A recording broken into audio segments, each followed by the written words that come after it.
Hey everybody, it's Heidi. Welcome back to my channel.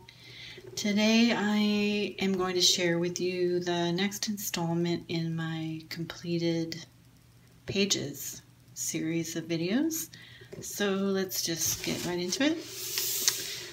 I'm going to try to make this one a little bit shorter if possible. I think the last one was a little long. I don't know if everybody wants to sit for 27 minutes and watch me talk about my colorings, but okay, here we go. So this is from the Lost Ocean Artist Edition by Johanna Basford, and this was one of the first coloring books I got, and it's cardstock, which I love these versions, and I used watercolor on this one. Here, let's hold it still and not move it around so much. I had so much fun with this, so many bright colors. Oh, actually, I think I was wrong. This one was alcohol markers. Yeah, this is Staedtler alcohol, or water-based markers, rather, with Tombow dual brush pen for the light blue in the background. And I may have used some Staedtler fine liners as well. It was a while ago, so I don't remember exactly. So that's that one. This is the one I was thinking of. This was watercolor. I had a lot of fun with this one too. A little mark of something there. I don't know what that is. It's very sad. Yeah, I had a ton of fun with this one, doing the shading with the watercolors. I took my time. Yeah, so much fun. I didn't do a background, but I think it's okay. I used some iridescent watercolors too. I don't know if you can see. Just a very cheap set, nothing fancy. Yeah, so there's that one. This next one I did with gouache. And it's a little bit streaky in places, but I don't mind that. I love the bright orange with the purples. Yeah, that was fun to do. And this one, I don't know if you can see. Let me try to hold it up a little. But I tried to use some more subtle blending, I guess. Some more subtle effects with the colors. And I used a Tombow colorless blender with markers to do this, and it worked really, really well. I haven't done as much of that, although I want to. It's a really nice way of using markers. It gives more of a painterly effect, very much like watercolors. So yeah, I really had fun with that. Oops. This next one, I think this was water-based markers as well. I don't remember what brand I used. Maybe Tombow's? Maybe a mix. But yeah, again, lots of fun. When I first started coloring, this was one of the books that I worked in a lot. So I've completed many of the pages in this book. This one was done a little bit later. This was watercolor. And I think this one was Cotman watercolors. The Winsor & Newton. And they're very pretty. Really nice, very pigmented. I was really happy with how this one turned out. This next one, the sharks, I did with Inktense pencils when I first got them. And I was just trying them out to see what they would do. I had no idea. And I remember I was really excited about how they looked. and the, you know, subtle blending effects you can achieve with them, like on this one. I don't know if you can tell, but with the greens and yellows that I did, yeah, I had a ton of fun with this. Yeah, really nice. Loving tints. And the next one is water-based markers. And I think a Tombow dual brush pen for the background. And there's a little bit of gel pen, maybe? I see a little bit of white jelly roll as well on the dolphins. Yeah, that was fun. Lost Ocean is a really fun book to color in, I think. This one was the Fine Point Bic alcohol markers, and again, I don't remember the name of those. And some silver gel pen on the bubbles. Probably, did I use colored pencils? I don't know. Maybe not. Yeah, that was a lot of fun too.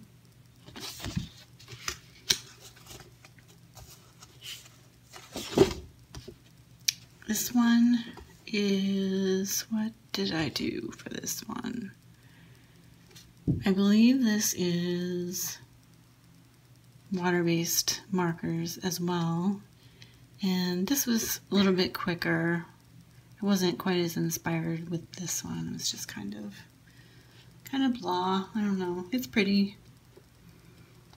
Not one of my very favorites. And this one, the octopus, I remember this was one of the first ones I tried with alcohol, or rather water-based markers, just to see how they would look. And it's got some watercolor at the bottom for the sand. Yeah, it was pretty fun. It's got some gel pen, or maybe some metallic watercolors, I don't remember which. This one is not one of my very favorites either, but I still like it. And this one, I remember this was done when I had only a 12 set of the Staedtler fine liners, and I remember thinking I really need to get more of these because I didn't have the colors that I wanted to use. I don't know if you can hear my cat in the background. She's trying to get into the room. Yeah, so this one, yeah, not really loving it, but that's okay. And this one, cool blues and greens, again with the water-based markers. This was also one of the first ones I did, I think. Yeah, just trying to figure out what I like to do and how to sort of transition between the colors. Yeah, it's okay. So that's it for the Lost Ocean Artist Edition by Johanna Basford. The next one is Secret Garden by Johanna Basford, and I've only done one page in here, and that's this mandala. And this was more recent. I used the Arteza toy markers because they have, one of the ends on them are very, very fine, very small. And some of these areas are so tiny that you really need something super fine point to get into without it bleeding. So those were perfect. Yeah, I really liked that page. That was fun. And that's it for this one. The next one is Enchanted Forest. I've only done one in this book as well. got these more recently. And this page I did just really recently, and I did this with, I put a layer of gesso on this and used fine liners because I wanted to see how the fine liners would do on a gessoed page, and I really like how it worked out. This one is very earthy, just the greens and the browns. I used the Arteza fine liner set, as well as Staedtler fine liners, and some colored pencil, a little bit of colored pencil on the top. But I really like using water-based markers on the gessoed pages because you can get such a smooth finish without all the streaking. And really, I don't know, just for these detailed books, I really want a nice smooth look to the markers. I love using the markers, but I don't always love the streaking. So there's that. And in Magical Jungle, I've done one. I did one in the back where there are a few pages that they're single-sided, so you can sort of test your media. And for this one, I did the Crayola Super Tips as a base, just to try it out and see how streaky it would be, and actually think they look okay. And then I went back with colored pencil over the top, and I like the effect of it. Yeah, so I feel more confident being able to color in these books with Super Tips, which I really love, and using colored pencil on top of it. So there's that. And then on to Kirby Rosanne's Morphia is the first one that I got.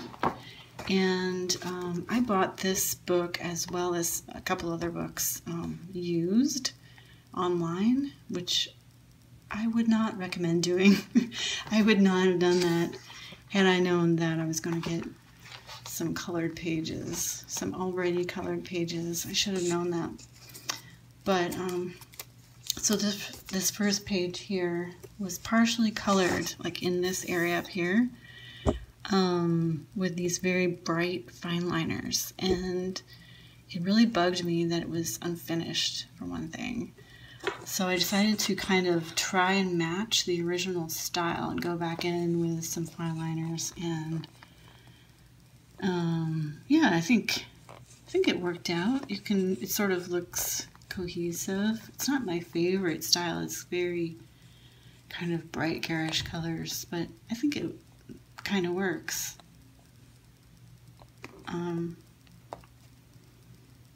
Yeah, I used some, I think, Crayola light blue pencil for the background. It's hard to tell. So there's that page. And then, oh, yeah, the only other page, I did this double page spread with the deer. And again, I was kind of testing out the paper. I wasn't sure how well this paper would take markers. But I used Crayola Super Tips with pencil over the top, and they didn't bleed through. I was pretty happy with this. Ended up very bright, colorful. Yeah, took a little bit, but it was a lot of fun. That's the important thing. Yeah, so there's that. And a Morphia, the next one I got. I learned my lesson from that one, and from then on out, I only bought new books. So Miss Morphia, I did this title page. with colored pencil, very light. This is when I was first using colored pencil, and I felt sort of tentative about it. And it's a little bit pale, but I like it anyway. Try to do some cloud effects there with the colored pencil. I don't know if you can really see it, but yeah, so there's that page. And then the next page I did this introductory double page spread. This was super fun. I loved using all these bright colors. I think I used Prismacolors. Again, I had a very light hand here. A little bit pale. But that was, yeah, this was so much fun to do. So many awesome details in his illustrations. So I did that one. And then this page. And I was intending to do both pages and just didn't get to the second page. Maybe one day I'll go back, finish that.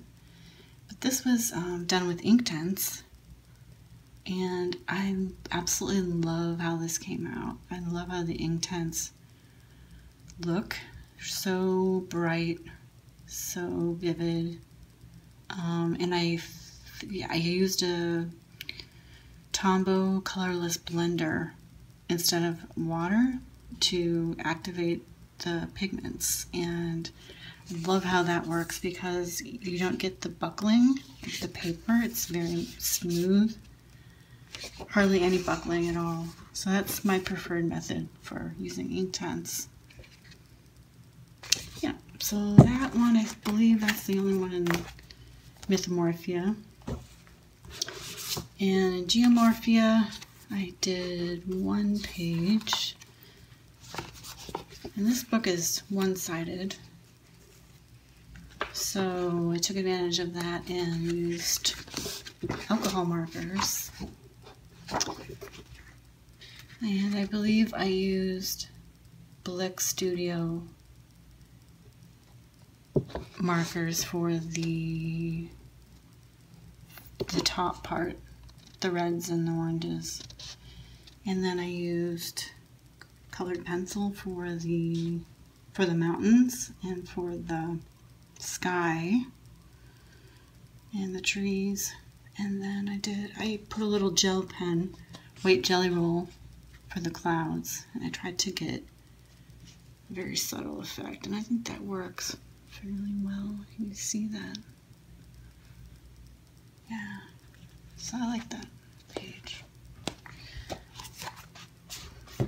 And then lastly, sort of in the same vein as Kirby, is the mythographic Imagine by Joseph Kettenbang. And I think his style is very reminiscent of Kirby. So I thought I would add that to this series. And I ended up taking this out of the book because the pages are perforated. And while I was coloring it, I realized that it was sort of already coming out, although I hadn't intended to do that. So I thought, it kind of bugs me. So I just took it out. And I'm just putting it back in the book to store it.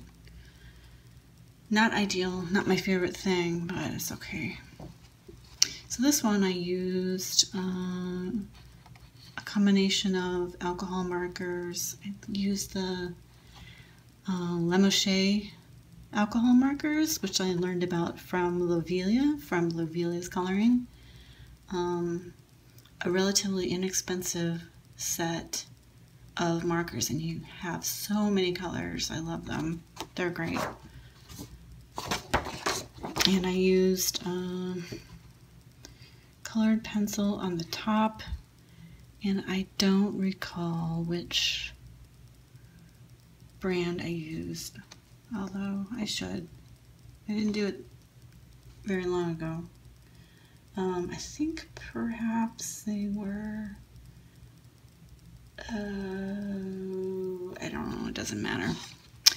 But yeah, pretty happy with how this turned out. These pages are very detailed, very busy in some cases, I think. But I still love them. They're a little daunting to get into. But yeah. So that is this book.